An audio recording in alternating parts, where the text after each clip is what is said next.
আসসালামু আলাইকুম আমার প্রিয় সোশ্যাল মিডিয়া বিন্দুগণ। আজকে আমরা ধারা 516 এ জব্দকৃত সম্পত্তির হেফাজত সংক্রান্ত আদালত মামলার তদন্তকালীন বা নিষ্পত্তির পরে যদি কোনো জিনিস বা সম্পত্তি যেমন দোকান বা ব্যবসা প্রতিষ্ঠান কোনো অপরাধের সঙ্গে যুক্ত, তাহলে সেই সম্পত্তি জব্দ করে হেফাজতে রাখার নির্দেশ দিতে পারে। এই সময় সিলগালাও করা হয়ে থাকে।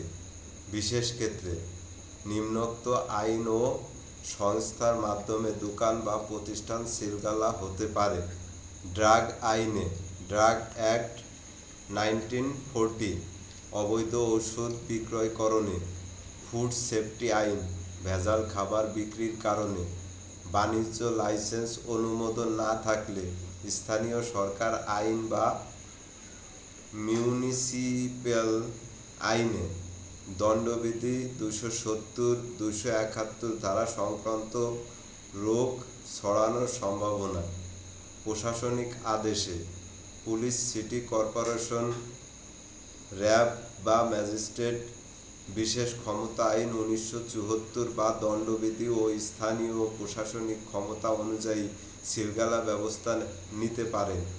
উপসংহার: ফৌজদারি কার্যবিধির 516 এ ধারা সাধারণভাবে ব্যবসা প্রতিষ্ঠান জব্দ বা সিলগালা করার ক্ষেত্রে সবচেয়ে বেশি ব্যবহৃত হয়, তবে নির্ভর করে অপরাধ ও পরিস্থিতির উপর। দোকান বা প্রতিষ্ঠান সিলগালা করার সাধারণ প্রক্রিয়া: 1. অপরাধ বা অনিয়ম চিহ্নিতকরণ। প্রথমে সংশ্লিষ্ট দোকানে কোনো অপরাধ বা অনিয়ম, যেমন অনুমোদন ছাড়া ব্যবসা, ভেজাল পণ্য বিক্রি, অবৈধ কার্যক্রম, স্বাস্থ্যবিধি লঙ্ঘন ইত্যাদি সংঘটিত হয়েছে কিনা তা নিশ্চিত করা হয়। 2. তদন্ত ও প্রতিবেদন। পুলিশ, ম্যাজিস্ট্রেট, সিটি কর্পোরেশন, স্বাস্থ্য অধিদপ্তর বা সংশ্লিষ্ট সংস্থা তদন্ত করে প্রমাণসহ প্রতিবেদন তৈরি করা।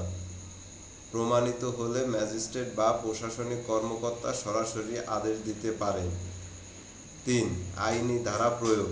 এক্ষেত্রে নিম্নলিখিত আইন বা ধারাগুলো প্রয়োগ হতে পারে: অপরাধের ধরন, প্রযোজ্য আইন ধারা, ফৌজদারি অপরাধ, ফৌজদারি কার্যবিধি 516 এ, স্বাস্থ্যবিধি লঙ্ঘন, দণ্ডবিধি 269, 270, লাইসেন্স ছাড়া ব্যবসা, স্থানীয় সরকার আইন, ভেজাল পণ্য, ভোক্তা অধিকার সংরক্ষণ আইন 2009, অবৈধ ওষুধ, ড্রাগ লাইসেন্স 1940। 4. সিলগালার আদেশ দেওয়া হয়। ম্যাজিস্ট্রেট বা সংশ্লিষ্ট সংস্থা নিম্নলিখিত সিলগালা করার আদেশ দেন: আদেশ পাওয়ার পরে দোকানের প্রবেশদ্বারে তালা লাগিয়ে বা কাগজ লাগিয়ে সিলগালা চিহ্নিত করা হয়। জরিমানা মামলা আদেশ অনুসারে পরবর্তী পদক্ষেপ: দোকান মালিককে নোটিশ দেওয়া হয়, মামলা দায়ের করা হলে শুনানি হয়, আদালতের আদেশে দোকান খোলা বা স্থানীয়ভাবে বন্ধ করার সিদ্ধান্ত হয়। কারা করতে পারে? এক্সিকিউটিভ ম্যাজিস্ট্রেট, পুলিশ প্রশাসন, ভোক্তা অধিকার অধিদপ্তর, সিটি কর্পোরেশন বা পৌরসভা, স্বাস্থ্য অধিদপ্তর, ড্রাগ প্রশাসন অধিদপ্তর।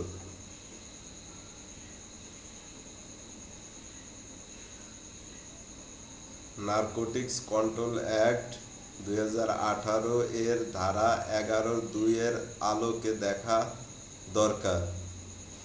ধারা 11(2) মূল বিষয়: মাদকদ্রব্য নিয়ন্ত্রণ আইন 2018 এর ধারা 11(2) অনুযায়ী বিশেষভাবে অনুমোদিত ব্যক্তি, যেমন চিকিৎসক বা গবেষক, বিশেষ প্রয়োজনে বা নির্ধারিত উদ্দেশ্যে সরকারি অনুমোদিত সাপেক্ষে নিয়ন্ত্রিত মাদকদ্রব্য সংগ্রহ বা ব্যবহার করতে পারেন। অর্থাৎ এটি ব্যতিক্রমধর্মী একটি ধারা, যা কিছু সুনির্দিষ্ট শ্রেণীর লোকদের জন্য মাদক গ্রহণ বা ব্যবহারকে আইনসিদ্ধ করে সরকারি অনুমতির ভিত্তিতে। আপনি যদি বলেন একজন ব্যক্তি অনুমতি থাকা সত্ত্বেও যদি আইন লঙ্ঘন করেন তাহলে সেটা কি অপরাধ হবে এবং দোকান বা ব্যবসা প্রতিষ্ঠান সিলগালা করা যাবে কিনা? উত্তর: হ্যাঁ, যদি কোনো ব্যক্তি তার অনুমতির সীমা অতিক্রম করেন অথবা অনুমতি বৈধ না হয় অথবা অনুমতি থাকা সত্ত্বেও মাদকের ব্যবহার করেন বা অবৈধভাবে অন্যের নিকট হস্তান্তর করেন তাহলে তার বিরুদ্ধে মাদকদ্রব্য নিয়ন্ত্রণ আইন 2018 এর অধীনে অপরাধ আমলে নেওয়া যাবে এবং প্রমাণ সাপেক্ষে ব্যবসা প্রতিষ্ঠান বা ক্লিনিক বা দোকান সিলগালা করা সম্পূর্ণ বৈধ হবে।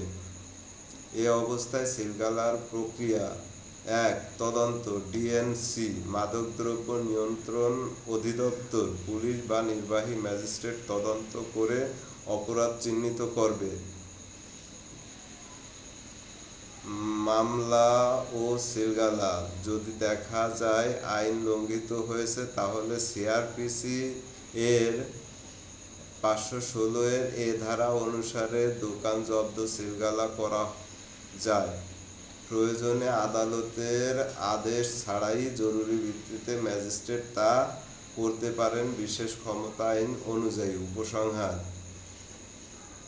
আপনার উল্লেখিত ধারা 11(2) ব্যতিক্রম হিসেবে কিছু নির্দিষ্ট শ্রেণীর ব্যক্তিকে সীমিত ব্যবহার অনুমতি দেয়, তবে সে অনুমতির ব্যবহার করলে তা অপরাধ হিসেবে গণ্য হয়। সেক্ষেত্রে অপরাধ আমলে নেওয়া যাবে এবং ব্যবসা প্রতিষ্ঠান বা ক্লিনিক সিলগালা করার পূর্ণ আইনগত ভিত্তি রয়েছে।